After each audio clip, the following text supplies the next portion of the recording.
Good day, my dear students. Welcome to the charts on hemangioma and lymphangioma. In today's class, we have got a plethora of cases or lesions, which we shall be approaching one by one. And finally, I shall be highlighting the importance of each of these. Please follow my descriptions vividly.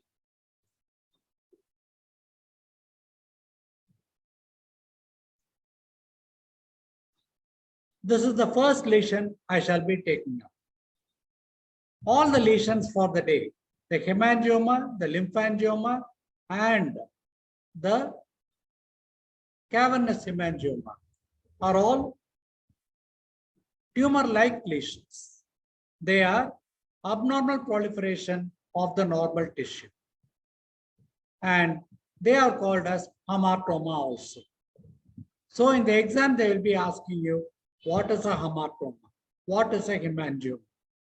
Also, these can be coming as independent short notes. Look at this child over here, a newborn child or a very young child, probably less than a year. It has got a raspberry or a cherry-like lesion over the eyelid. Definitely the parents will be a little anxious. And another child has got a flat lesion over the buttock.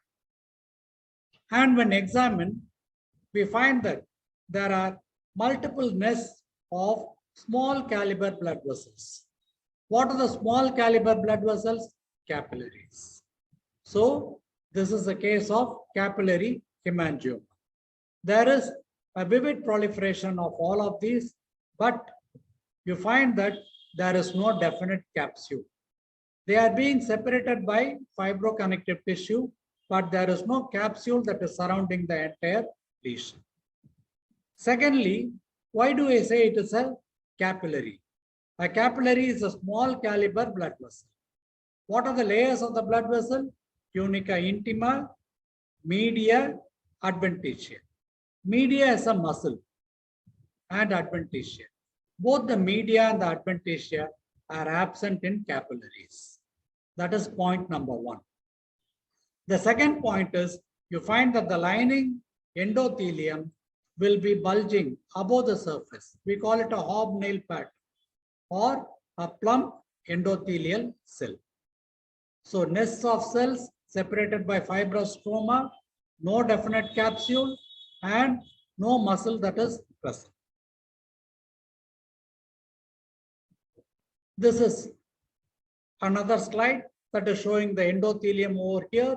Each one of these filled with the RBCs are capillaries, and they are having a definite layer of endothelium.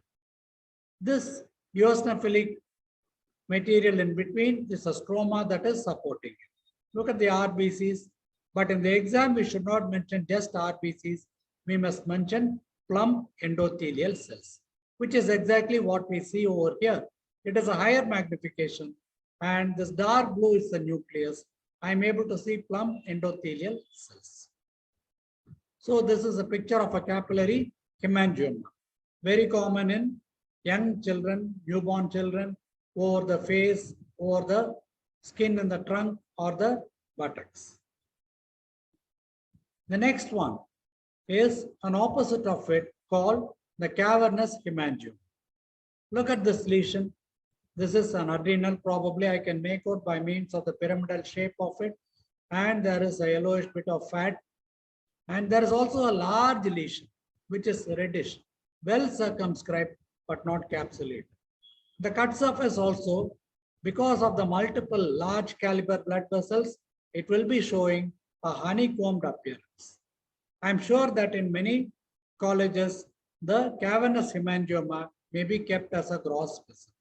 We should be making it out by means of the red color and the honeycombed appearance. Look at this. There is a maze of this large caliber blood vessels, but then the lining endothelium is not very conspicuous. It is flattened. And in some cases, I am able to see an anastomosis between the adjoining vessels. Also, the wall shows thick media or tunica media, which is a difference between the capillary hemangioma and the cavernous hemangioma. This is yet another specimen, a specimen of the liver, in which again there is a circumscribed. Be careful with the word circumscribed.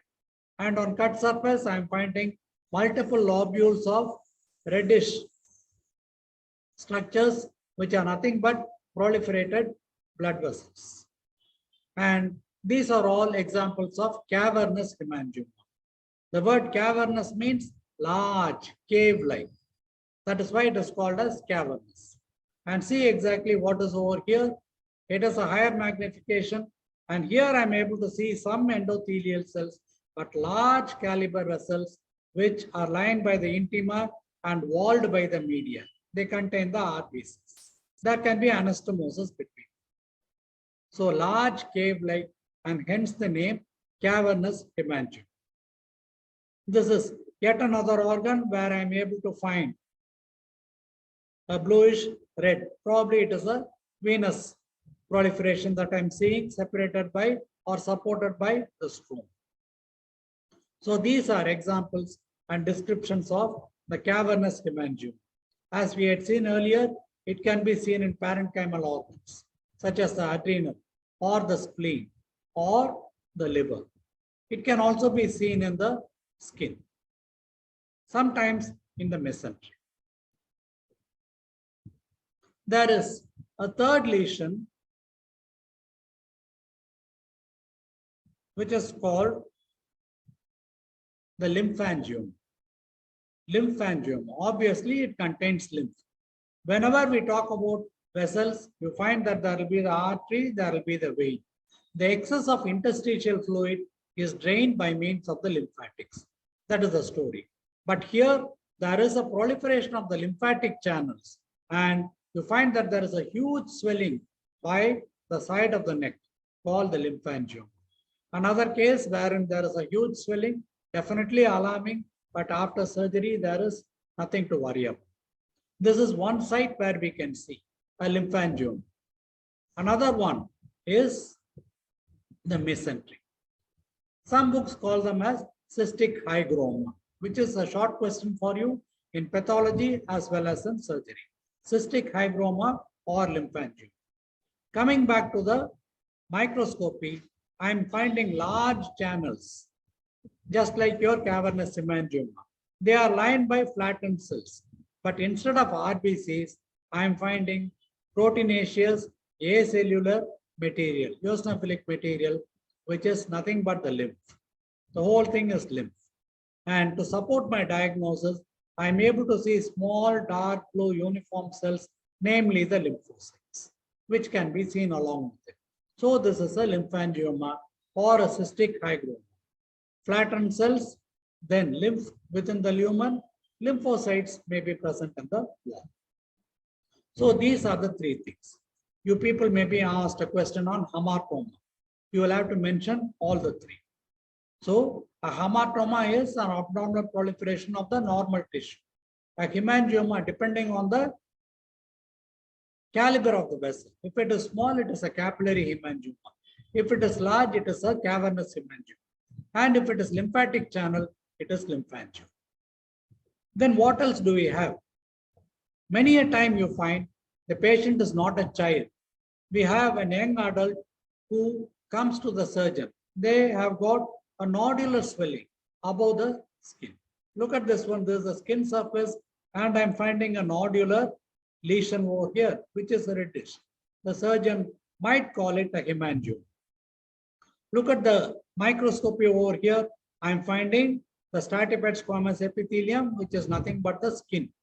Below that, there are multiple lobules of proliferating lesion. Multiple lobules, no capsule again. And these are all small caliber blood vessels, almost mimicking a capillary hemangioma. So some books call them as lobular hemangioma, which is nothing but a granuloma pyogenica.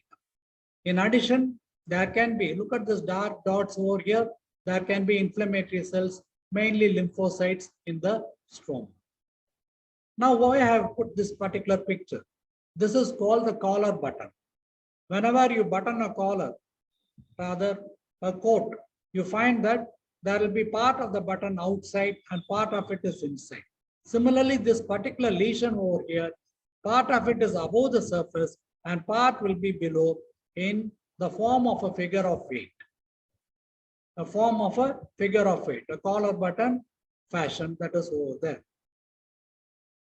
So here we find it can be a differential diagnosis. Only thing it is due to trauma, it can occur in a young adult rather than a very young child, and it is called granuloma pyogenic. So what all have we seen in today's class? We have seen the various forms of hematoma, which can be a short note. Multiple MCQs can be asked. For example, what can be the complications of a cavernous hemangioma? It can be disseminated intravascular coagulation. Or what is a Kasabag-Merritt syndrome? All these questions can be asked. Even if you are going to answer very well, these questions might be thrown at you to decide whether you deserve a distinction or not. What is the gross picture we have seen? What is the slide or the microscopic picture? What is the definition of a hematoma, of a hemangioma, of a lymphangioma? These can be kept for you as a chart also. A young child having this kind of a lesion, and this is a microscopic picture. What does it describe? And viva voce, as I had mentioned, a lot can be asked. And this, my dear students, can be the definite sources of our references. R.A.T.S, my classes, GAIN, tips, and Robbins, of course. And now, at the end of the class, we are seeing a plethora of lesions. So capillary hemangioma, I think you can compare the size of the vascular channels, small and very large. Lymphangioma, again large, presence of lymphocytes. This might not be kept as a slide, but these two, capillary and cavernous, are definite slides for you. This can be kept as a specimen for you people. And remember the honeycombed appearance and the red appearance. For a granuloma pyogenicum, the collar button fashion should be there, or a coat button fashion. And these are all the types of questions that can be asked. These are my references. Thank you for your patient listening. I hope you people are able to recognize this particular board and its importance as on date. Thank you.